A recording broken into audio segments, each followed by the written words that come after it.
This is one of the first places of concern with me when I went by. When Amanda Lewin and Steve Darby went house hunting, they were willing to put in a bit of elbow grease to dress up their first home. And that's what they thought they were getting when they bought this Coquitlam property last June for $595,000. At least that's what the home inspector told them.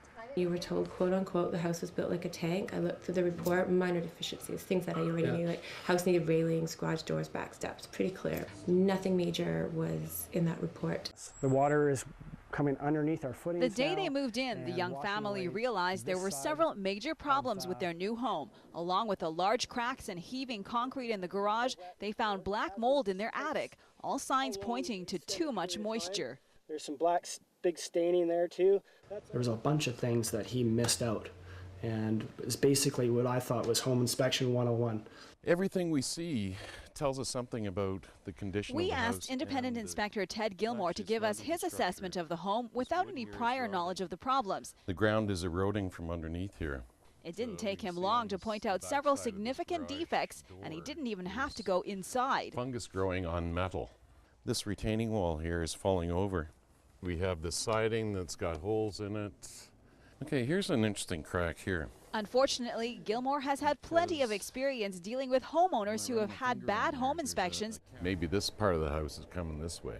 And he says all of them, including Amanda and Steve, used inspectors referred by their realtors. He insists that is clearly a conflict of interest. These guys are running through the house with a checklist, going, yeah, they have a roof, yeah, they got a furnace, yeah, they got plumbing, yeah, they got a hot water tank.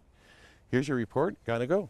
When we look at this corner here, a professional inspection takes all day. So what are these 2-hour guys? It's McDonald's. Looking at this thing here, look at the stones are all over. Give you an idea how far it's sunk. When Amanda and Steve purchased their home, the home inspection industry was not regulated at all, and at the time, anyone could call themselves a home inspector with no prior training or experience. Nice and dry, you know, they've got everything right on the floor. After a global BC investigation, the provincial government moved to regulate the industry, issuing new mandatory licensing requirements which took effect 6 weeks ago.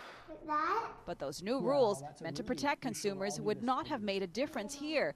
The only recourse for home buyers is to take on the time and huge expense of filing a lawsuit. The inspector who Amanda and Steve hired is in fact now an officially licensed inspector. From what I understood of home inspectors, they were to find these things in your house and let you and be aware. Had I known any of this, I would not have purchased this house. They've decided that they're going to fix the house, and good for them. But it's not right. Somebody screwed them. Somebody made a fast buck. Groundwater coming to our house is impacting this corner here. And we don't have any foundation exposure for it to dry.